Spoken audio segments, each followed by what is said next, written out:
Merci beaucoup, Vanessa. Donc, comme Vanessa l'a dit, je travaille à l'INES dans la direction des services sociaux et santé mentale. Je suis accompagnée de Véronique, qui est professionnelle scientifique. J'ai aussi dans mon équipe Isabelle Toupin. Puis, je veux pas passer sous silence le travail des années précédentes avec certaines de nos collègues qui ont quitté, mais qui ont participé là, au démarrage de ce projet-là, aux réflexions très intensives à certains moments. Donc, je voulais nommer Viviane Lortie, Isabelle Linteau, Geneviève Audet et Syrah Camara. Donc, qui ont participé là, à différents moments du projet depuis le début. Donc, en fait, aujourd'hui, je viens de vous parler un peu d'un processus, dans le fond, qu'on fait depuis quelques temps, qui va finalement finir avec, en fait, on est en train d'élaborer un guide de réflexion en appui à la pratique clinique et organisationnelle pour les services de réadaptation pour les jeunes en difficulté d'adaptation. C'est un projet là, qui est débuté depuis quelques années déjà, qui va se terminer dans les prochains mois. Puis je vais vous expliquer un peu le processus en fait de tout ça. Là. J'ai porté une attention particulière pour pas être axée trop sur la métho en tant que telle. C'est plus comme une histoire là, que j'essaie un peu de vous raconter pour que vous suiviez puis vous compreniez comment on en arrive à ce guide-là à la fin. Ce qui est à savoir, peut-être malheureusement un peu pour aujourd'hui, mais j'espère susciter assez d'intérêt pour la suite des choses, mais la loi constitutive de l'INES nous empêche de présenter des résultats qui ne sont pas publiés sur le site web, qui ne sont pas publics. Donc, comme ce projet-là, là, dans le fond, n'est pas encore complètement publié, je ne peux pas vous présenter la finalité, là, le guide exactement de quoi il va avoir l'air. Donc, je vais essayer de me rapprocher le plus possible pour vous donner le plus possible d'informations, mais je suis quand même limitée là, dans certaines informations que je ne peux pas présenter.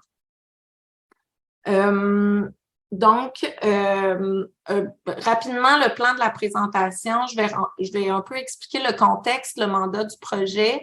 J'ai parlé particulièrement d'un premier rapport ou un deuxième rapport qu'on a publié sur les caractéristiques et les besoins des clientèles visées par la réadaptation.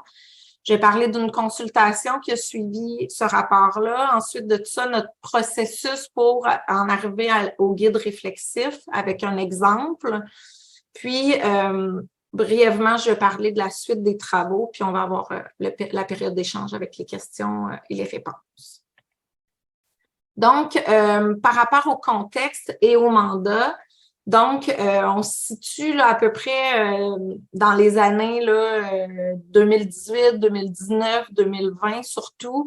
Donc, on sait qu'il y a à peu près 10 ans, un peu plus de 10 ans là, maintenant, il y a eu un cadre de référence qui a été fait là, pour une pratique rigoureuse de l'intervention en réadaptation auprès des enfants, des jeunes et de leurs parents en C3S et en centre jeunesse. Donc, c'est un cadre de référence qui commence à dater, là, justement, de un peu plus de 10 ans maintenant. Mais quand même, le cadre de référence initial proposait une définition de la réadaptation, de ses principales composantes, par exemple, les clientèles qui étaient visées, les principes fondamentaux, les sites d'intervention, les approches cliniques, etc. Donc, depuis sa parution, en fait, de ce cadre de référence-là, il y a plusieurs changements quand même qui ont été observés sur le terrain, des changements importants aussi. Je vais nommer, là, par exemple, la clientèle qui se diversifie, les difficultés grandissantes, le fait qu'on a de plus en plus de difficultés, là, dans le fond, à arrimer les services de réadaptation pour répondre aux besoins assez hétérogènes là, de la clientèle. Donc, il y avait des éléments là, qui venaient du cadre de référence initial qui étaient remis un petit peu en question par certains acteurs clés que nous, on a rencontrés. Je vais y revenir un petit peu tantôt. Ensuite de ça, on a eu en 2018, il y a eu le plan d'action, par exemple, le plan d'action sur les fugues en centre de réadaptation pour les jeunes en difficulté d'adaptation. dans lequel on relevait ces éléments-là, notamment que je viens de nommer, les changements importants. Puis, en fait, quand il y a eu une tournée là, pour faire ce plan d'action-là, une tournée des régions, des établissements, ce qui était ressorti, c'était l'importance de revoir un peu qu'est-ce qui était dans le cadre de référence, notamment, de revoir les services de réadaptation. Donc, on voyait qu'il y avait des nombreux enjeux par rapport à tout ça.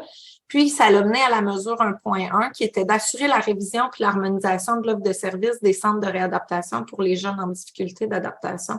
Donc, c'était une grande mesure dans ce plan d'action-là qui dépassait la question de la fugue puis qui était englobante pour l'ensemble des services en réadaptation, plus seulement axée là, sur la fugue, dans le fond. Donc, c'était cette première mesure-là dans le plan d'action. Plus récemment, le contexte dans lequel on se situe, bien évidemment, tout le monde le sait, là, il y a le rapport de la commission spéciale, la commission sur les droits des enfants et la protection de la jeunesse, dans lequel, notamment, il y avait le chapitre 7, si je me souviens bien, qui concernait spécifiquement les services de réadaptation. Puis de ce rapport-là a découlé là, la loi en 2022, le projet de loi 15, modifiant la loi sur la protection de la jeunesse, puis d'autres dispositions législatives. Donc, nous, c'est dans ce contexte-là, là, si on veut, québécois, que le ministère a demandé, le ministère de la Santé et des Services sociaux a demandé à l'INES de revoir, de le soutenir dans la révision puis l'harmonisation de l'offre de services en réadaptation. On a fait, je m'excuse. Donc, on a fait quelques consultations, en fait, avec des personnes, je vais revenir, je m'excuse. On a fait quelques consultations, notamment avec des chercheurs dans le domaine de la réadaptation, avec des acteurs clés également. On a fait une revue de la littérature exploratoire qu'on nous a demandé de soutenir le ministère dans cette mesure-là. Donc, on a fait différentes démarches, puis les personnes consultées là, nous orientaient tous sur le fait qu'il y avait comme une révision ou en fait, un besoin de revoir un peu qu'est-ce qu'on entend par réadaptation, de revoir les éléments notamment qui étaient aussi dans le cadre de référence. Donc, il y avait un besoin de revoir à nouveau une réflexion approfondie sur la réadaptation pour les jeunes en difficulté d'adaptation, plusieurs années là, après, dans le fond, la mise en place du cadre de référence. Donc, on nous nommait notamment qu'il y avait eu un changement de posture par rapport à la réadaptation, autant sur le terrain finalement que dans les écrits scientifiques.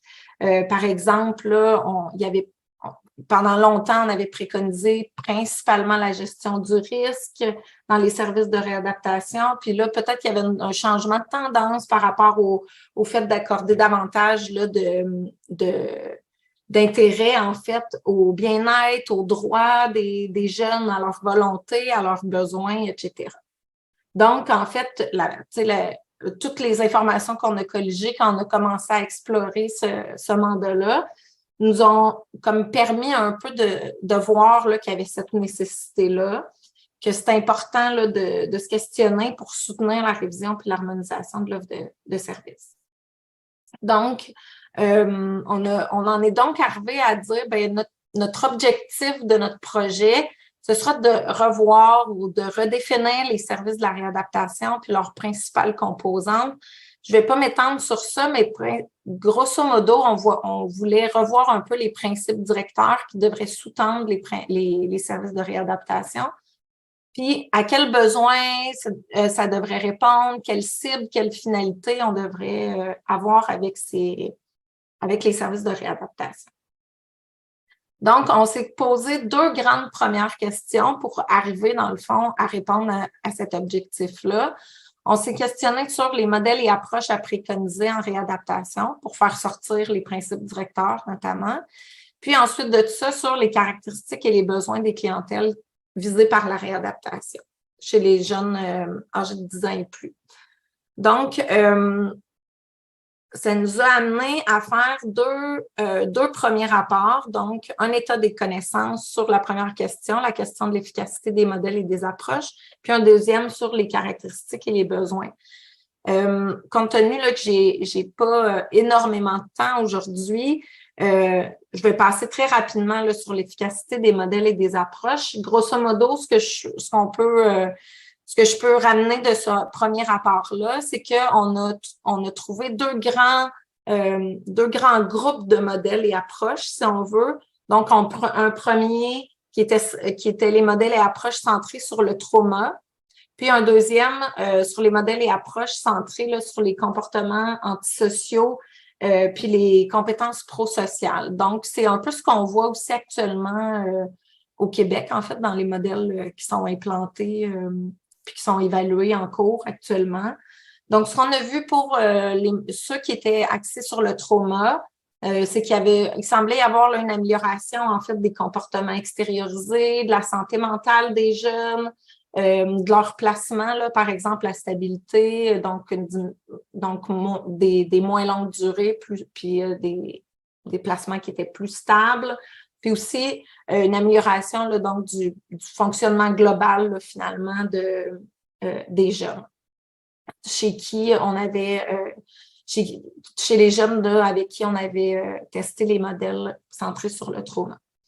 Pour le regroupement des modèles concernant les comportements antisociaux puis les compétences prosociales, ce qu'on a constaté, c'est que ça améliore aussi les comportements extériorisés, la santé mentale, le fonctionnement global aussi des jeunes, mais principalement, puis pour chacun de ces résultats-là, en fait, c'est principalement vrai pour les jeunes qui étaient les plus délinquants. Donc, évidemment, c'est un type de modèle qui vise davantage ces jeunes-là, puis qui fonctionne effectivement davantage avec ces jeunes-là. Donc, les effets étaient plus bénéfiques. Donc, rapidement, ces deux états de connaissance-là, ces deux premiers rapports-là ont été basés sur des revues systématiques là, dans lesquelles on a fait de la recherche, sélection de littérature en double partout, donc de l'extraction, l'évaluation de la qualité également, puis une analyse, puis la rédaction du rapport. Donc, de façon très similaire à ce qui se fait généralement à l'INES quand on parle de revues systématiques.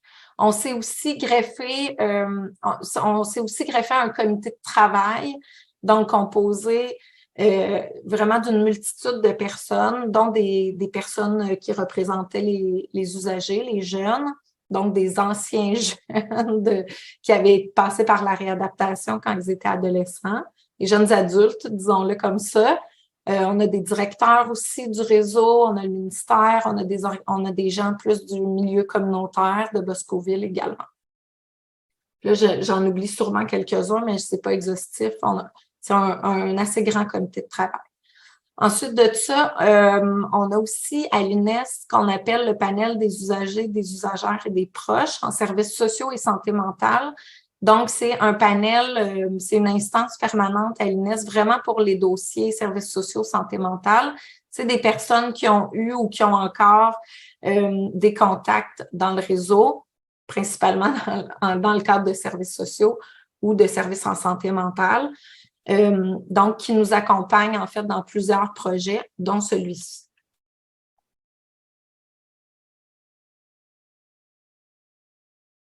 Si je m'attarde maintenant plus précisément au deuxième rapport qui était à droite là, dans l'autre diapositive, concernant les caractéristiques et les besoins des clientèles visées par la réadaptation pour les jeunes en difficulté d'adaptation. Donc, je rapporte ici là, les grands besoins qu'on a tirés de l'état des connaissances. Donc, c'est principalement de la littérature. Donc, au départ, on se disait, bien, pourquoi on devrait s'intéresser aux besoins des jeunes? Ça peut peut-être être évident, mais on a constaté finalement assez rapidement qu'il n'y avait pas de portrait à jour des caractéristiques des jeunes en difficulté dans les services de réadaptation. Pourtant, c'est une clientèle qui présente des difficultés qui sont multiples, qui peuvent avoir des problématiques qui sont lourdes. On sait aussi qu'ils ont des nombreux facteurs de risque là, qui accentuent leur vulnérabilité, que ce soit des facteurs de risque individuels, familiaux, sociaux, etc. On sait également que c'est des jeunes qui ont un vécu difficile, soit dans leur enfance, dans leur famille, en fait, ou parce qu'ils ont eu des traumas quelconques. Donc, on réalisait qu'on n'avait pas de portrait là, vraiment à jour de ces jeunes-là. On savait aussi, en fait, ce qu'on a réalisé aussi, c'est que les besoins de ces jeunes-là sont pas si connus que ça. Donc, il y a de la littérature beaucoup sur les caractéristiques des jeunes, mais pas nécessairement les besoins qui ressortent de ces caractéristiques-là. Pourtant, ça reste important si on souhaite que l'offre de services en réadaptation réponde aux besoins de ces jeunes-là. Puis, donc, on voyait là, quand même rapidement qu'il y avait un besoin là, que l'offre de services soit améliorée, soit davantage diversifiée. Là, donc, pour être en adéquation avec les besoins des jeunes, puis qu'elle soit diversifiée là, pour pouvoir, en fait, varier selon la situation, selon le contexte également. Rejoindre, par exemple, les intérêts, davantage les intérêts des jeunes, de susciter aussi un plus grand sentiment d'appartenance, de favoriser le développement d'un réseau de soutien, etc. C'est des éléments aussi qui ont été nommés par la commission Laurent. Il y avait aussi un besoin que l'offre de services puisse varier selon les jeunes, évidemment. Là, donc oui, on offre des services de groupe, mais qu'on puisse aussi adapter cette offre de services-là aux individus, finalement, à la situation, aussi au contexte, donc que ce soit les services en réadaptation à l'interne, mais aussi à l'externe. Donc, dans le cadre de notre projet, nous, on s'est intéressé aux deux types de réadaptation. Puis au contexte, bon, justement, je l'ai dit, excusez-moi, le contexte d'intervention. Donc, en fait, ça pourrait aussi être foyer de groupe versus les unités de vie, etc. Donc, grosso modo, pour faire cet état-là des connaissances, on a retenu 24 publications qui venaient en fait là, de plusieurs pays, Canada, les États-Unis, l'Australie, la Suède, etc., qui étaient axés sur autant la réadaptation interne qu'externe. Puis, ce qu'on a constaté quand même assez rapidement, puis on le prévoyait déjà un peu en avance, c'était que les caractéristiques, en fait, les résultats allaient concerner davantage les caractéristiques de ces clientèles-là plutôt que leurs besoins spécifiquement. On a quand même avancé. On est allé chercher là, le fin mot, si on veut, le fin résultat. Ici, en fait, on est arrivé à 4 grands domaines, si on veut. Donc, le domaine comportemental, le domaine de la santé, le domaine de la socialisation, puis celui de l'éducation. Notre comité, un peu peut-être un exemple de comment le comité a pu contribuer dans le cadre de ce projet-là. Quand on a présenté une première mouture de nos résultats, en fait, ils nous ont vraiment interpellés sur... initialement, on n'avait pas de résultats concernant la santé physique, donc on avait comme un peu exclu ça d'emblée. Puis, le comité nous a ramené un peu à l'ordre, si on veut. Donc, nous ont dit, c'est super important pour les jeunes en réadaptation, les questions de santé physique. Donc, on est toutes retournées, puis on a pu finalement là, trouver des éléments super intéressants également là, sur des enjeux de santé physique des jeunes. Aussi, par rapport au domaine de l'éducation, initialement, c'était un domaine qui était joint à la socialisation, puis le comité là, nous a bien fait comprendre que c'est important qu'en fait, qu'on les distingue tous les deux. Donc, ça, c'est pour la part du comité. Puis là, vous voyez ici, là, je prends la question d'emblée. Donc, on sait qu'on n'a pas directement abordé la question de la transition à la vie adulte. Puis en fait, ce qu'on a réalisé, c'est que la transition à la vie adulte n'apparaît pas nécessairement dans les domaines, mais se rattachait finalement à nos autres thèmes puis sous-thèmes qu'on avait. Donc, on va notamment là, par rapport à l'éducation, finalement. Fait que ce qu'on a réalisé, c'est que tous ces domaines-là, c'est des éléments qui sont à créer ou je sais pas trop, là, c'est des thèmes, des dimensions qui sont importantes à considérer pour une meilleure transition à la vie adulte. Donc, le projet n'était pas sur ça, évidemment, Mais quand on a eu des éléments qui concernaient davantage la transition à la vie adulte, on était toujours capable de les rattacher à ce qu'on avait dans les autres domaines. Donc, c'est comme ça qu'on l'a abordé. C'est pour ça que vous ne le voyez pas là à l'écran. Donc, si je débute par le domaine comportemental, donc on avait 3 grandes dimensions dans ce domaine-là: la consommation, les comportements autodestructeurs, puis les comportements extériorisés. Donc, évidemment, là, la consommation de substances psychoactives, on a vu que chez une grande majorité de jeunes, la consommation suivait une trajectoire développementale typique de l'adolescence, donc une consommation plus ou moins fréquente, plus ou moins variée. Mais on a vu quand même que chez plusieurs jeunes, il y avait un usage qui était assez régulier finalement, puis même certains problèmes de consommation. Les jeunes qui faisaient ce genre qui avaient ce genre de consommation-là reconnaissaient les conséquences, en fait, de cet usage-là, de cette consommation-là de substances, mais avaient quand même pas de préoccupation particulière par rapport à ça. Donc, même s'ils reconnaissaient les conséquences, ils ne considéraient pas que c'est un besoin important à prendre en charge dans le cadre des services de réadaptation, par exemple. On a vu aussi qu'il y avait des jeunes là, qui pratiquaient des jeux de hasard et d'argent, mais finalement, il y en avait peu d'entre eux là, qui s'y adonnaient sur une base régulière. Puis il n'y a pas vraiment d'autres éléments qui sont ressortis là, dans la littérature sur cet aspect-là spécifiquement. Donc, c'est pour ça là, que vous ne voyez pas grand-chose de plus à l'écran sur ça. Par rapport au comportement autodestructeur, ben, on a vu que l'automutilation, les comportements suicidaires également touchaient un nombre quand même assez élevé là, des jeunes en difficulté d'adaptation, qui étaient en réadaptation. Puis que les troubles de la conduite alimentaire étaient présents là aussi chez un certain nombre, là, mais beaucoup plus réduit. Il n'y avait pas vraiment, par contre, de littérature qui portait sur les besoins liés clairement au comportement autodestructeur. Mais ça nécessite, on sait là, quand même que, vu la gravité de ces comportements-là, ça nécessite tout de même des interventions. Finalement, pour les comportements extériorisés, ce qu'on voyait avec, évidemment, là, la clientèle ciblée par la réadaptation, on voyait nécessairement là, beaucoup de comportements plus problématiques, là, comme de l'agressivité, de la délinquance, tout type de comportement, là, finalement, qui pouvaient se retrouver dans cette catégorie-là. On voyait aussi des troubles de comportement, par exemple des troubles oppositionnels. Il y avait aussi la question des fugues qui pouvaient revenir parfois. En fait, ce qu'on a réalisé, c'est c'était probablement une des problématiques les plus abordées là, dans la littérature, mais compte tenu du sujet sur lequel on travaillait, c'était pas une très grande surprise finalement pour nous.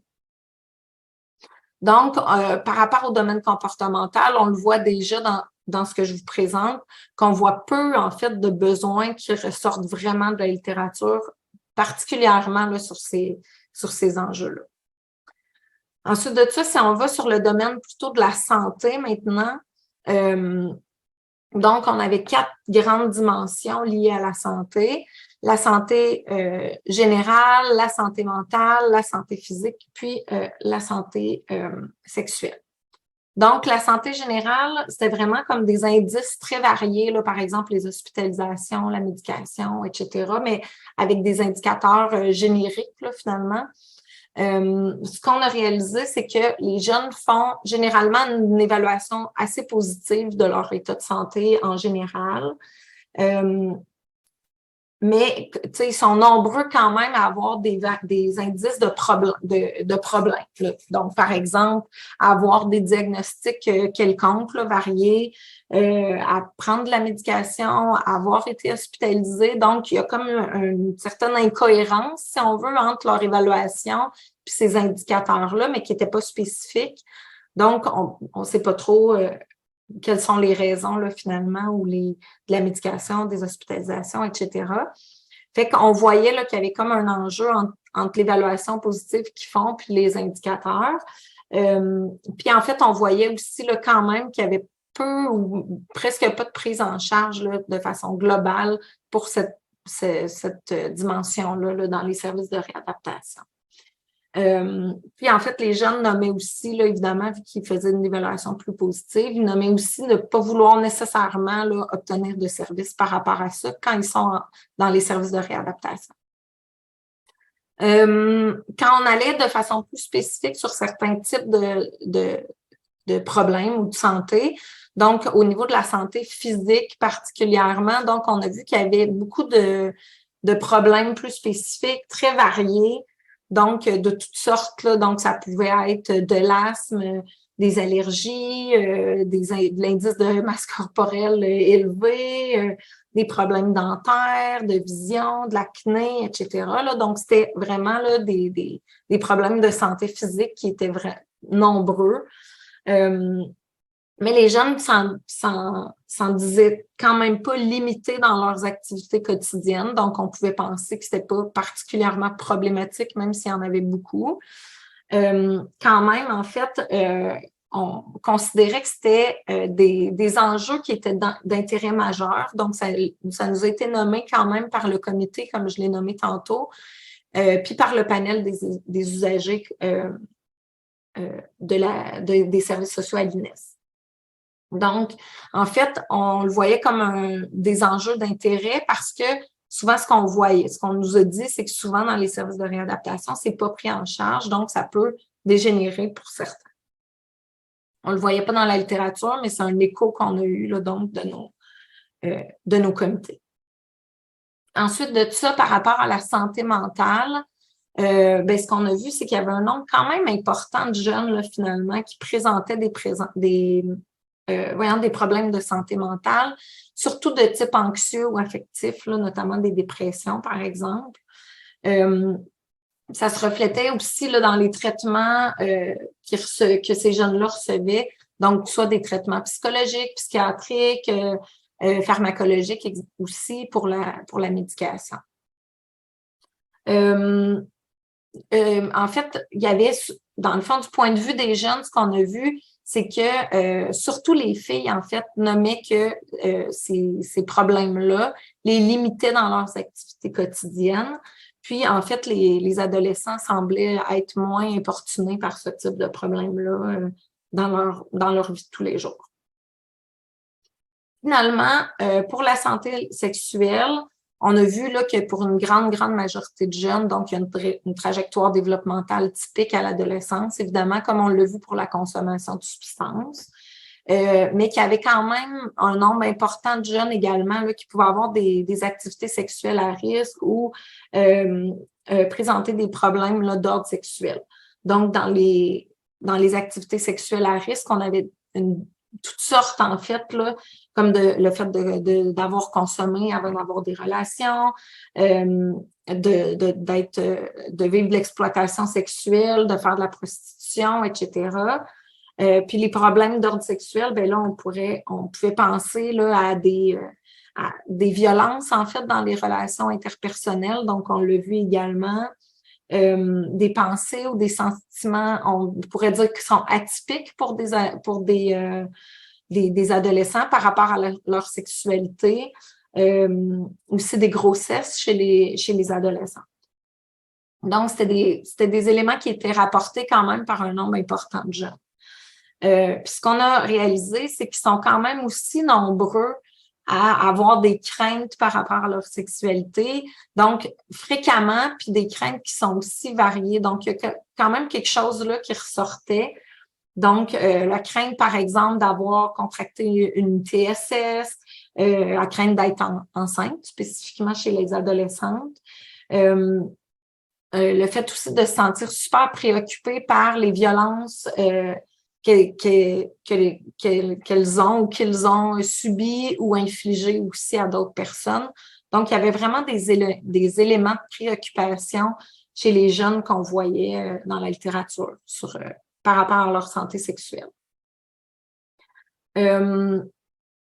Donc, il y avait un élément également important qui nous avait été ramené par le comité lié au fait que ces préoccupations-là chez les jeunes doivent quand même, là, on nous avait souligné qu'elles doivent être prises en charge, elles devraient être prises en charge par les services de réadaptation, en portant surtout une attention particulière, là, finalement, aux expériences d'abus, aux difficultés aussi qui en découlent. Donc, pour ces jeunes-là. C'est sûr que pour cette dernière dimension-là là, de santé sexuelle, on sait là, il y a une grande évolution rapide, dans le fond, à travers les années. Donc, je mets quand même certains bémols. Peut-être que le portrait qu'on a fait ou l'état de connaissance au moment où on l'a fait est pas tout à fait à jour. Je pense que les éléments qu'on a rapportés sont encore bons, mais peut-être que si on le refaisait aujourd'hui, vraiment à jour de 2003, on aurait d'autres éléments, notamment, par exemple, là, sur l'orientation sexuelle, sur l'identité de genre, probablement qu'il y a des éléments supplémentaires, en fait, qui pourraient ressortir. Ensuite de ça, si on va par rapport au domaine davantage de la socialisation,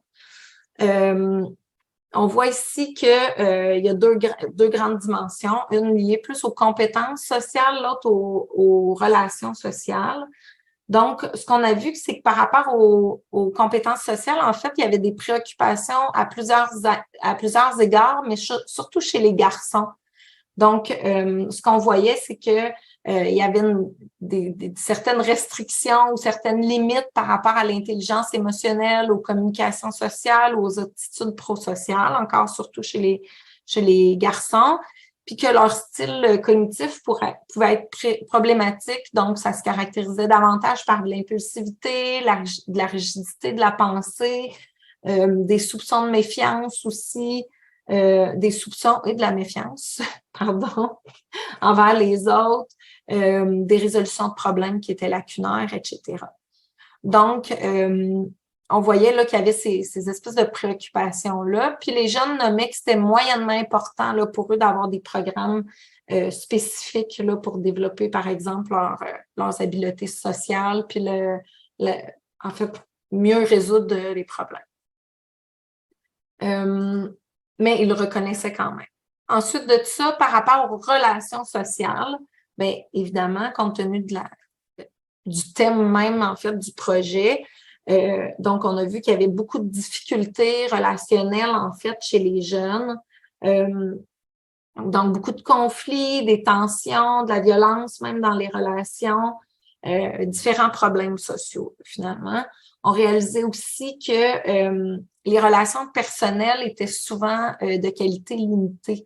Donc, par exemple, dans un contexte de méfiance, beaucoup d'intimidation aussi, un sentiment qui était rapporté d'un manque de bienveillance, un manque de soutien également. Puis on sait aussi la rupture des liens chez les jeunes, surtout qui sont sortis de leur famille. Donc, peu ou pas de contact avec leur famille ou avec leurs amis même. Donc, c'était des éléments qui ressortaient dans la littérature sur cet enjeu-là. Puis, c'est un des éléments pour lesquels les jeunes ressentaient le plus, en fait, de besoins, qu'ils nommaient le plus eux-mêmes.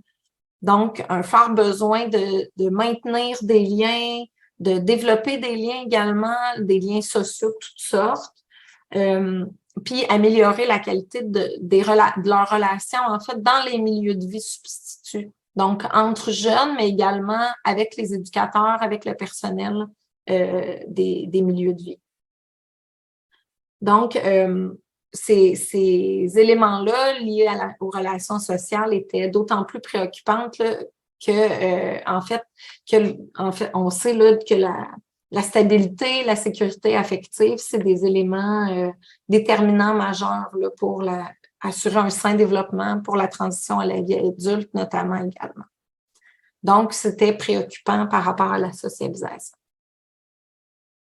Finalement, quand on est tombé dans le domaine de l'éducation, sans grande surprise probablement, là, ce qu'on a réalisé, en fait, ce qu'on a constaté, là, évidemment, c'est des choses probablement que vous savez aussi déjà.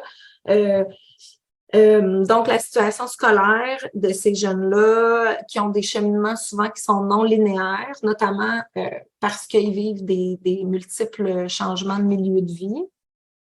Donc, changement d'école également. Ils peuvent avoir aussi, dans le cheminement qu'on dit non linéaire, là, plusieurs problèmes d'absentéisme ou de suspension. Puis c'est des jeunes qui, dans ce contexte-là aussi, vont présenter peu d'engagement scolaire, finalement. Le retard scolaire, le décrochage qui découle de ça, c'est aussi fréquent chez les jeunes, dans ce qu'on a constaté pour les jeunes en réadaptation. Puis ils sont d'ailleurs peu nombreux, là, finalement, à être diplômés. Ce qu'on voyait, par contre, du côté des aspirations éducatives professionnelles, on avait l'impression que c'était plus limité leurs aspirations, donc qu'est-ce qu'ils souhaitaient faire plus tard, mais qu'ils avaient quand même un besoin très fort qui nommait d'accès à la formation professionnelle, de développement de leurs compétences à travers les services de réadaptation d'ailleurs. Mais nommait parfois, par contre, que l'accès ou la formation dispensée dans le cadre des services de réadaptation correspondait pas toujours finalement à ce qu'ils auraient souhaité, à leur aspiration, leur capacité, leurs besoins. Puis, en fait, c'est un élément en fait qui a été également nommé là, par notre comité, par le panel, puis après ça, par la commission Laurent aussi. Évidemment, là, que l'éducation puis la formation, c'est des éléments, des enjeux importants autour desquels là, on doit travailler probablement, puis qui nous permettent aussi d'assurer là, une meilleure transition vers la vie adulte.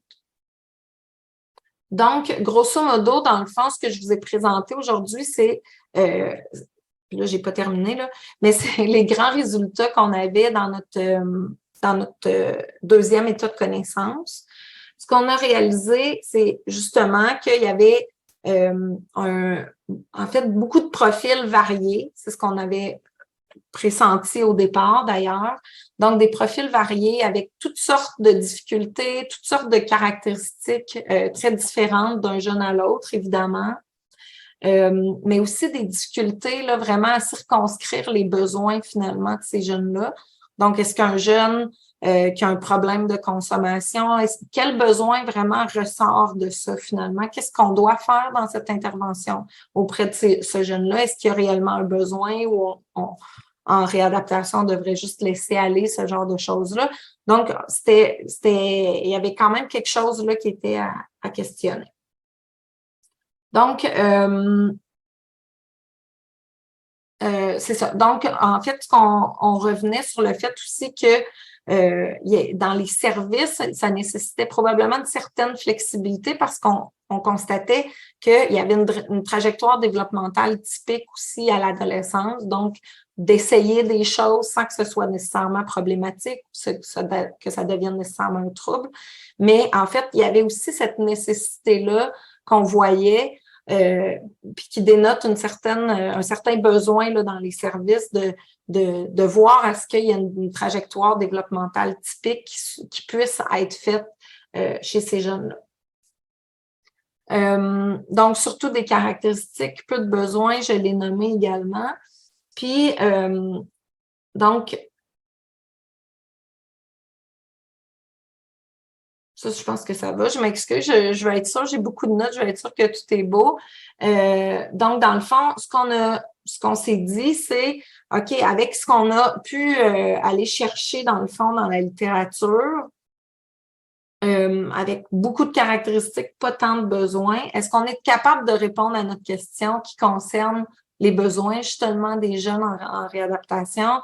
Est-ce qu'on est capable de savoir que ça devrait être quoi les cibles, les finalités de la réadaptation, etc. Donc, c'était un défi, en fait, de parvenir à définir ces besoins-là. Donc, on a présenté nos résultats. Les résultats que je vous ai présentés aujourd'hui, on les a présentés à notre panel d'usagers pour voir qu'est-ce qu'eux, ils en pensaient. On avait besoin d'avoir un point de vue un peu plus proche, en fait, du terrain. Donc, ils nous ont vraiment ramené au fait qu'on ne devait pas par nous-mêmes, finalement, interférer les besoins. Donc, ils disaient, il ne faut pas nous-mêmes deviner les besoins des jeunes, ils sont différents pour chacun. Il faut aller voir avec eux, leur présenter les résultats, voir ce qu'ils en pensent, pour qu'ils identifient eux-mêmes les besoins, finalement, qu'il y avait. qui ressortent de cette littérature-là, puis qui ressortent de leur expérience à eux.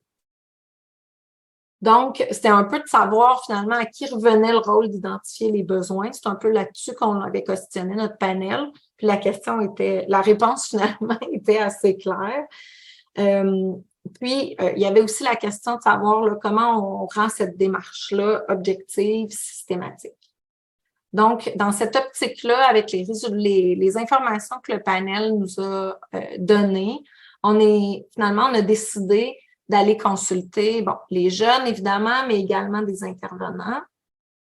Puis, donc, j'arrive, dans le fond, à la consultation. Donc, on est reparti de nos grands résultats, les grands résultats que je vous ai présentés là, puis on s'est dit, OK, allons consulter, dans le fond, avec ces résultats-là. On ne voulait pas repartir de zéro parce qu'on avait déjà fait tout ce travail-là. Puis, ça nous a amené, là, vraiment, dans le fond, si vous voulez voir comment on a utilisé ces données-là. Donc, notre recension systématique, les résultats que je vous ai présentés tantôt, qui nous ont amené beaucoup, beaucoup de caractéristiques, un petit peu de besoins, mais quand même pas tant. Puis là, dans le fond, on a décidé d'aller en consultation avec ces résultats-là pour aller chercher vraiment, en fait, faire ressortir finalement les besoins de ces gens. Donc, qui était plus ce que nous, on va appeler dans notre jargon, là, des preuves expérientielles puis même contextuelles. Donc, ensuite, donc, on a décidé de faire, on a fait un groupe de discussion, en fait, auprès de jeunes adultes qui avaient déjà reçu des services de réadaptation dans le passé. Ensuite de ça aussi, on a fait 2 groupes de discussion auprès d'intervenants en proximité avec les jeunes. Ce qui est à savoir, là, on a écrit intervenants, mais c'était vraiment toutes sortes d'intervenants qui interviennent là, dans les services de réadaptation. Donc, des éducateurs, des psychoéducateurs, on est même allé chercher des infirmières, des agents d'intervention en sécurité aussi. Donc, tous les intervenants qui peuvent être près des jeunes puis qui peuvent vraiment être en mesure de faire ressortir les besoins, finalement. On est allé également chercher des intervenants dans diverses régions administratives, dans 12 régions finalement sur 16. Donc, diverses professions, je l'ai dit, puis aussi autant à l'interne finalement qu'à l'externe en réadaptation, puis dans différents types de services de réadaptation aussi, là, foyer de groupe, unité, etc. Donc, on voulait avoir vraiment là, tout type d'intervenants qui pouvaient être à même de nous aider à identifier les besoins, en plus du groupe de discussion qu'on avait fait avec les gens. Donc, on a fait, ensuite de ça, donc on a fait, peut-être à noter, là, le groupe de discussion avec les jeunes, ils étaient en présence, donc on les a vraiment rencontrés en présence parce qu'on savait qu'il y avait des sujets notamment qui pouvaient être lourds ou qui pouvaient être plus difficiles, donc on avait un besoin d'être avec ces jeunes-là. Ce qui fait qu'on a surtout recruté pour ce groupe de discussion-là des jeunes qui venaient de la grande région, mettons de Montréal, là. Donc, ça pouvait être Laval, la Montérégie, mais c'était un peu plus axé là, sur Montréal. Ensuite de ça, donc, en fait, je ne veux pas revenir dans le détail sur la consultation, mais je vais vous donner un peu un exemple de comment on a fait pour repartir des résultats finalement de la littérature, puis l'amener auprès des jeunes et des intervenants, excusez-moi. Donc, je vous donne un exemple par rapport à la socialisation, mais dans le fond, le même processus a été suivi avec l'ensemble des 4 domaines. Les intervenants puis les jeunes avaient des questions similaires. On avait aussi prévu des sous-questions là, qui ne sont pas dans mes diapositives, mais qui étaient quand même prévues, qui ont été utilisées peut-être un peu plus avec les jeunes, mais qui ont été également utilisées là, avec les intervenants. Ce qui est à savoir, c'est que, dans le fond, on a reparlé de l'ensemble des domaines puis des dimensions que je vous ai présentées tout à l'heure dans les groupes de discussion, à une seule exception, en fait, qui concernait les jeux de hasard et d'argent. Donc, quand on a rencontré d'abord les jeunes, il y a à peu près rien qui est sorti de là. Les jeunes n'avaient rien à dire sur cet élément-là. Pardon. Ensuite de ça, le premier groupe de discussion avec les intervenants, il est ressorti aussi à peu près rien.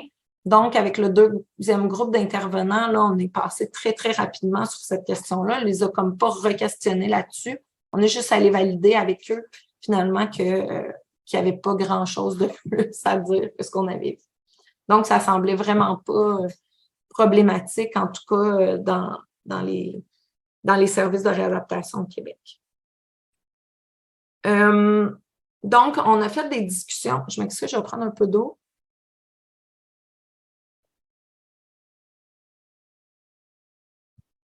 Donc, on a fait donc des discussions dirigées. Là, je donne l'exemple sur la socialisation.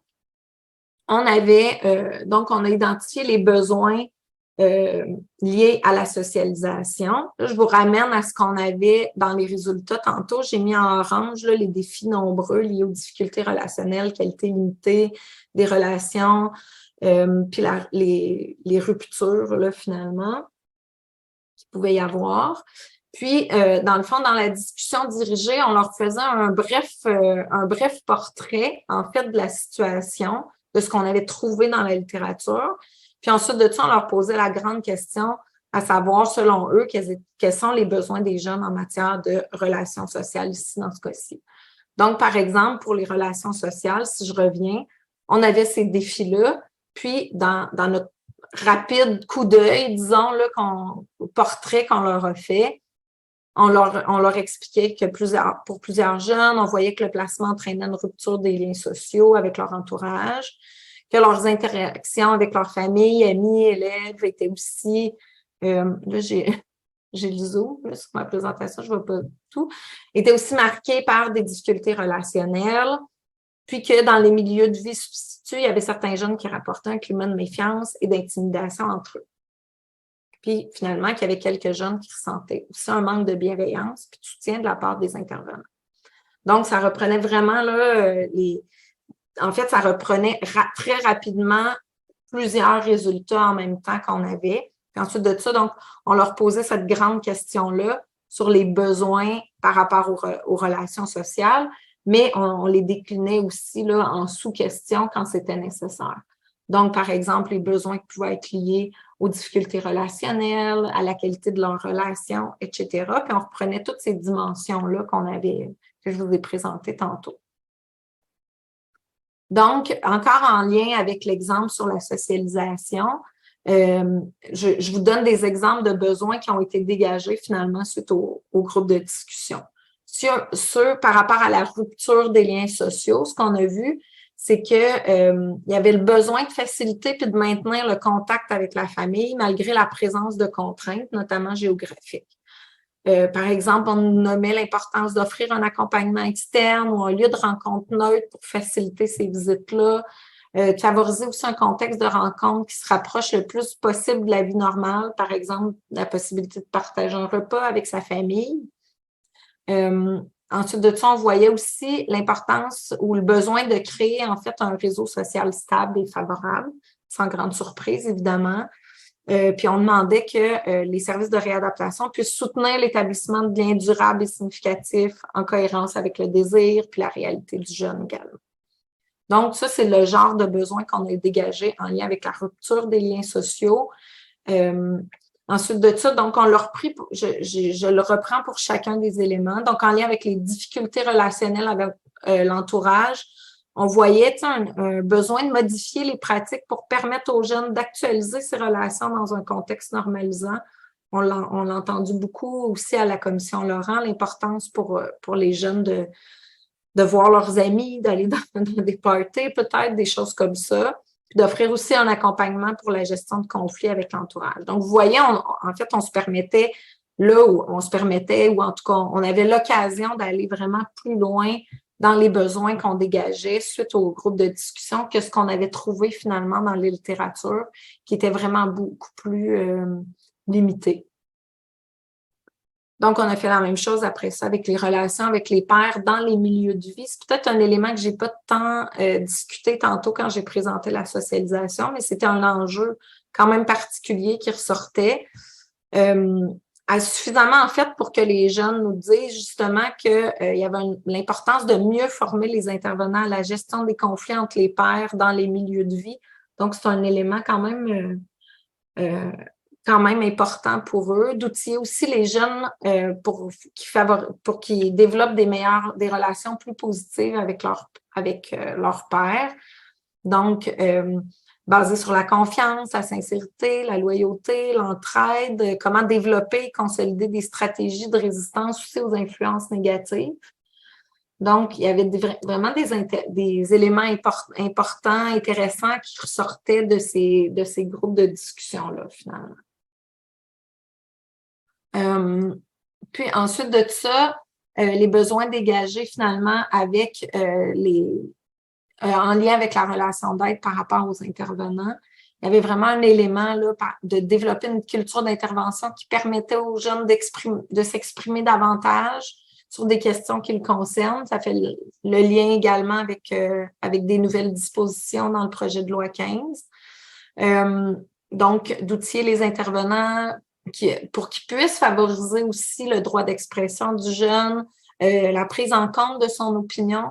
Donc, comment faire pour comprendre le rôle de l'expression d'une opinion dans le développement typique de l'adolescence, comment revisiter son rôle d'intervenant également avec ça, donc amener le jeune à s'exprimer adéquatement également.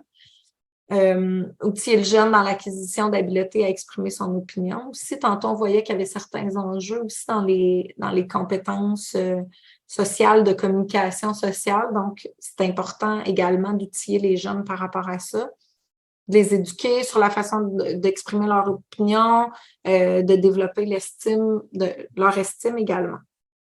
Donc, c'est des exemples de ce qu'on a pu dégager tout au long là, des groupes de discussion.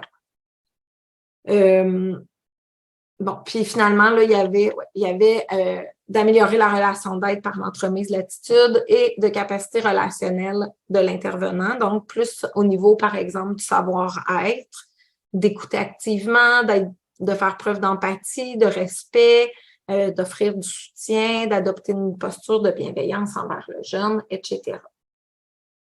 Donc, ça, c'était seulement pour la question des relations sociales. Donc, on avait en fait, on a pu faire ressortir vraiment beaucoup, beaucoup de besoins.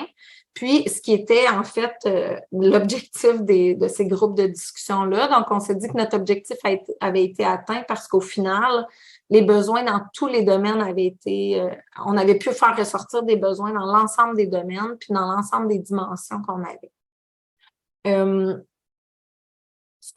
Ce qui est ressorti aussi grandement de cette consultation-là, c'est l'importance pour les services de réadaptation, en fait, d'intervenir à 3 niveaux, si on veut, d'adopter, dans le fond, une certaine intervention qui est plus universelle, qui s'adresse à l'ensemble des jeunes dans leur développement typique, finalement. Donc, c'est comme la base un peu de la pyramide de l'intervention, si on veut. Ça concerne tous les milieux de vie ou tous les milieux de la réadaptation.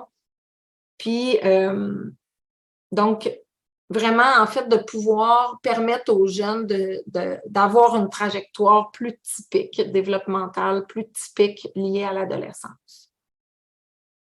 Donc, l'idée, ensuite de ça, il y avait une intervention plus ciblée, donc qui se concerne davantage là, les jeunes qui seraient susceptibles de présenter des problèmes comportementaux ou à risque d'en développer. Peut-être même chez des jeunes chez qui il y a une certaine co-occurrence de certains autres problèmes également. Donc, on est à un niveau un peu plus petit, un plus petit sous-groupe, finalement, avec cette intervention-là ciblée qui répond peut-être à certains besoins liés finalement à des problèmes qui pourraient se dégrader ou qui pourraient survenir. Puis finalement, une intervention le plus individuelle ou spécialisée, en fait, peut-être plus intensive aussi auprès d'un encore plus petit nombre de jeunes, pour ceux vraiment qui ont un problème ou un trouble plus spécifique. Ce qui est important de savoir, c'est que ces niveaux-là d'intervention sont comme ressortis, là, ça paraît quand même évident, mais sont ressortis, puis c'était des niveaux qui nous ont questionnés pour la suite du guide. J'y arrive là dans un instant. Ce qu'on s'est aperçu, c'est que c'était nécessaire dans un guide réflexif qui s'adresse aux équipes, donc de toujours se questionner finalement sur ces 3 niveaux-là. Donc, qu'est-ce que je fais là, je vais y venir là, un peu plus tard, mais qu'est-ce que je fais à un niveau universel finalement pour l'ensemble de mes jeunes, par exemple, par rapport à la socialisation?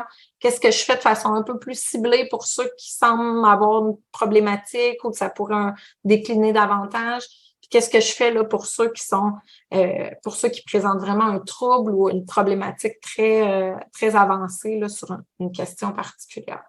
Donc, on a ça en tête quand on fait finalement le guide, avec l'idée pour chaque principe directeur qu'on aura développé, d'avoir des questions qui vont toucher ces 3 niveaux-là tout le temps.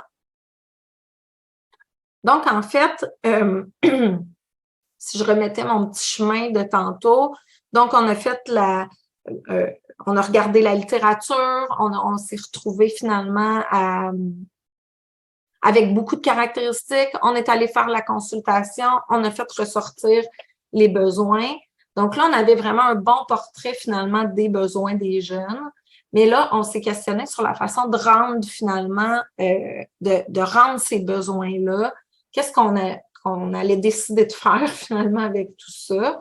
Notre idée, initialement, en fait, on devait faire un avis qui est un type de rapport particulier à l'INES avec des recommandations qui s'adressent souvent davantage aux grandes instances ministérielles ou aux gestionnaires des établissements. Donc là, on s'est dit, en fait, on est allé chercher tellement de contenu, tellement de besoins, on veut que ce soit le plus utilisable possible, finalement, le plus aidant possible pour les milieux de la réadaptation. Donc, on a décidé de faire le guide réflexif en soutien à la pratique clinique et organisationnelle. Donc, un guide, en fait, qui est un peu basé sur une évolution aussi des équipes, donc pour que des équipes se questionnent sur ce qu'elles font, se questionnent sur qu'est-ce qu'elles pourraient faire de mieux, révisent aussi leur pratique dans le temps, se donnent des pistes d'action, etc. Donc, on avait vraiment eu l'idée, là, dans le fond, de pouvoir aider les équipes à réfléchir finalement à leur offre de service. Donc, c'est vraiment, on l'a pensé vraiment comme un outil finalement d'animation qui est flexible, donc à des nombres, en fait, à n'importe quel contexte d'intervention en réadaptation, ce qui était super important pour nous. Donc, qu'on soit à l'interne ou à l'externe, dans différents milieux de vie également. On va trouver dans ce guide-là, je vais vous montrer un exemple, on va y trouver des grands principes accompagnés de questions qui sont liées notamment là, aux besoins qu'on aura trouvés. Puis l'idée, c'est vraiment ce premier guide-là, si je peux le dire ainsi. En fait, l'idée va être vraiment en fait pour accompagner les équipes d'intervention. Évidemment, ils pourront s'adjoindre à certains jeunes ou aux jeunes des unités ou des milieux de vie, mais c'est vraiment un guide là, pour l'instant qui va davantage s'adresser vraiment aux équipes. Donc, on souhaite qu'il soit utile, qu'il soit employé aussi lors de la prise de décision par les équipes sur les services qu'ils décident d'offrir, les pratiques qu'ils mettent en place également dans leur service. En fait, on laisse la place dans ce guide-là aussi à toute l'expertise clinique, en fait, des équipes, justement. Donc, c'est vraiment un guide réflexif qui va les amener à réfléchir. On leur dit pas quoi faire nécessairement avec leurs réponses. Donc, l'idée, ce qu'on voulait, c'est que les équipes se penchent vraiment sur leur pratique à elles. C'est aussi un guide qu'on veut qu'il soit accessible finalement à tous les intervenants. Donc, pas juste aux gestionnaires, par exemple. Donc, on veut que ce soit vraiment des réflexions, là, je le nomme depuis tantôt, mais vraiment d'équipe. Donc, l'équipe, les éducateurs, les spécialistes en activité clinique, les psychoéducateurs, etc. Là, donc, on veut que tout le monde soit mis à contribution avec cet outil-là. Puis, c'est un guide, évidemment, aussi là, qui s'appuie sur une triangulation des données. Mais on a déjà commencé à présenter pas à présenter, mais rapidement à informer en fait des gens qui ont voulu participer à nos groupes de discussion sur le guide. Donc, on a commencé à les informer sur le guide réflexif. Puis jusqu'à maintenant, en tout cas, ça a été très bien accueilli par les intervenants qu'on a rencontrés ou à qui on a parlé. Donc, pour ce guide-là, finalement, on a repris dans le fond l'ensemble des résultats qu'on avait dans l'état des connaissances, les deux états de connaissances. Les résultats de la consultation auprès des jeunes, des intervenants. On s'est allié encore à notre comité de travail avec au panel des usagers des services sociaux santé mentale de l'INES. Puis on est retourné là, dans certains documents forts aussi sur certains éléments plus précis. Donc, par exemple, on est retourné avec le rapport de la commission Laurent, sans grande surprise.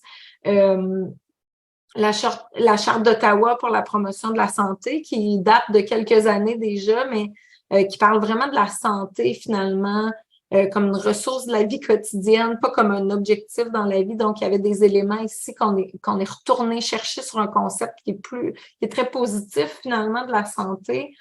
Un rapport de l'INSPQ aussi sur le développement des enfants, des adolescents. Donc, qui me permettait là, de faire des arrimages entre les développements typiques à l'adolescence, notamment.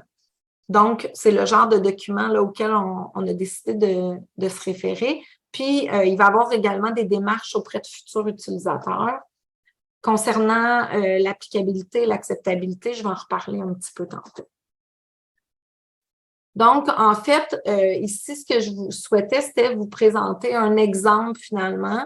Donc, vous voyez là, dans le fond, ici, on a les états de connaissance, les résultats sur les consultations qu'on a fait, par exemple, le rapport de la commission Laurent, le document de l'INSPQ sur le développement.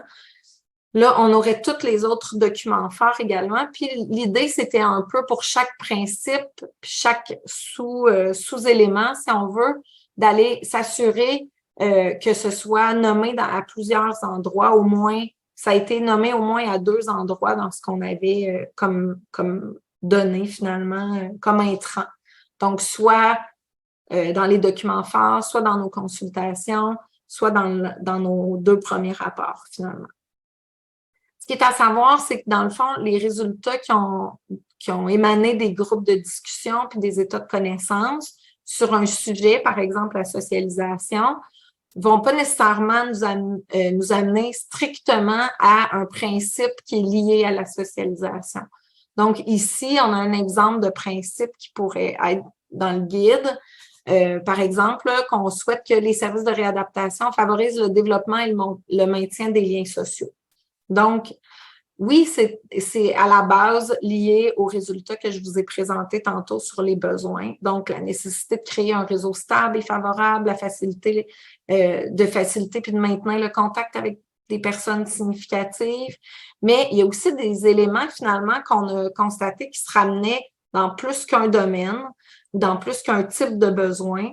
Donc, par exemple, le besoin d'outiller le jeune pour favoriser les relations positives entre les pairs, c'est ressorti dans les questions sur la socialisation, mais c'est ressorti également dans tout ce qui concernait l'éducation, donc d'aller dans le milieu d'éducation, d'aller à l'école, etc. Ça permet aussi de favoriser ces relations-là, par exemple. On voyait aussi le fait que de reconnaître le besoin d'affiliation du jeune, ça ressortait dans 3 grands domaines de besoins. Donc, la socialisation, l'éducation, les comportements, etc. Donc, on voit que, dans le fond, les principes qu'on ressort de l'ensemble de ces résultats-là sont basés sur plusieurs domaines à la fois. Ce qui est à savoir, dans le fond, c'est que dans le guide, on va avoir en fait des questions. Puis là, c'est ici que, comme je l'ai nommé tantôt, là, je ne peux pas m'avancer tant que ça, compte tenu que le rapport, puis le guide, en fait, n'est pas publié encore. Mais ce qui est à savoir, comme j'ai dit, on va avoir des questions sur les 3 niveaux d'intervention possibles dans le guide. Puis, on va avoir des questions également sur l'ensemble des éléments, en fait, puis des besoins des éléments qu'on a ressortis ici dans l'analyse. Donc, on est vraiment passé de la littérature qui nous nommait des caractéristiques à, en fait, les besoins qui ont émané davantage des groupes de discussion. Puis, en fait, de l'analyse de ça, avec les documents forts, on est parvenu à faire vraiment une triangulation des données pour définir puis élaborer des principes liés à la réadaptation, qui sous-tendent la réadaptation, puis avec des éléments sous-jacents, en fait, qui pourraient être considérés là, comme les cibles, les finalités, comme si je veux faire le lien avec le début de ma présentation. Puis ces éléments-là vont être questionnés dans le guide, en fait. On va amener les équipes à se questionner sur la création de réseaux stables et favorables, la facilitation, je ne sais pas trop comment le dire, puis le maintien du contact avec les personnes significatives, etc. Toujours aux 3 niveaux d'intervention, donc universelle, plus ciblée, puis plus intensive ou individualisée. Donc, grosso modo, bon, selon nous, les forces du guide qui va découler de tout ça, et c'est en fait l'expertise des intervenants qui va être vraiment mise de l'avant. C'est vraiment un des objectifs qu'on avait avec ce projet, avec ce guide-là. La flexibilité aussi du guide par rapport à l'ensemble des milieux de la réadaptation, la flexibilité sur les priorités à travailler. Donc, il va y avoir plusieurs principes directeurs. On pourrait en prioriser une première année, par exemple, en équipe. On ne veut pas tout faire d'un coup, évidemment. Donc, il va y avoir une flexibilité sur ça également. La possibilité aussi d'impliquer les jeunes dans le cadre de cette démarche-là. Aussi la possibilité de faire une version pour le jeune qui devrait suivre, en fait, les travaux pour plus tard. Donc, là, on fait vraiment la version pour les équipes. Puis ensuite, ce qu'on souhaiterait, c'est de reprendre ces mêmes éléments-là, puis de faire un guide réflexif pour l'intervenant avec le jeune, par exemple, quand il fait le plan d'intervention. Mais là, on est comme au balbutiement de cette idée-là. Donc, je ne m'avancerai pas davantage que ça. Faudra revoir qu'est-ce qui suivra. Donc, il y a quand même certaines limites. Ça ne remplacera pas un programme manualisé ou les modèles et approches claires. Donc, aussi nos principes, puis même les éléments qui vont les soutenir, ces principes-là, ne sont pas particulièrement liés à un modèle ou à une approche de réadaptation. Donc, tantôt, j'en ai un petit peu parlé, là, des modèles et approches. Donc, il y a quand même un enjeu lié à ça aussi. On est capable de faire certains rapprochements, mais pas tout le temps directement. Puis aussi, ben, les connaissances nécessairement évoluent quand même assez rapidement avec la commission Laurent, avec ce que ça a engendré par la suite également, les actions qui se sont mises en place dans les différents établissements, etc. Peut-être qu'il pourrait y avoir d'autres principes potentiels dans le guide, mais qu'on n'a pas été en mesure de capter finalement dans le cadre de notre projet. Pour la suite des travaux, puis je vais terminer là-dessus en fait. Donc, on va finir d'élaborer les questions qui sous-tendent les principes. On va fignoler ces éléments-là. On va créer le guide, là, proprement parler, évidemment, là, avec une introduction sur notamment les objectifs du guide, quand on devrait l'utiliser, comment, avec qui, etc. On va ajuster aussi la signature visuelle. Donc, on veut qu'il soit beau, agréable à utiliser, en fait. Donc, on travaille avec une équipe de graphistes par rapport à ça. On veut aussi faire des étapes de validation auprès de futurs utilisateurs. Donc, notamment là, sur la question de la clarté, l'utilité des informations qui vont être présentées, sur la formulation des questions également, le format aussi de l'outil ou du guide, son aspect visuel de est-ce qu'on devrait changer des choses, toutes les notions d'acceptabilité, d'applicabilité également de l'outil vont être vues avec les futurs utilisateurs. Puis, en fait, je trouvais important de nommer qu'il y a eu des travaux avant nous à l'INES dans un tout autre domaine. donc sur la qualité des milieux de vie, milieux de soins dans les résidences pour personnes âgées. Donc, en fait, je voulais juste montrer qu'est-ce que cette équipe-là a fait, puis on s'est un peu inspiré de ça. Donc, évidemment, là, la signature visuelle va être vraiment différente parce qu'on ne s'adresse pas au même milieu, aux mêmes intervenants. Mais l'idée était un peu similaire à ce qu'ils ont fait finalement. Donc, par exemple, ici, là, sur une page, ils avaient un principe qui est expliqué avec donc des éléments différents, là, comme nous, on l'a fait. Puis sur la page suivante, là, j'ai mis juste une page, là, mais sur la page suivante, il y avait des questions, des pistes de réflexion, puis qui étaient en lien, évidemment, avec le principe.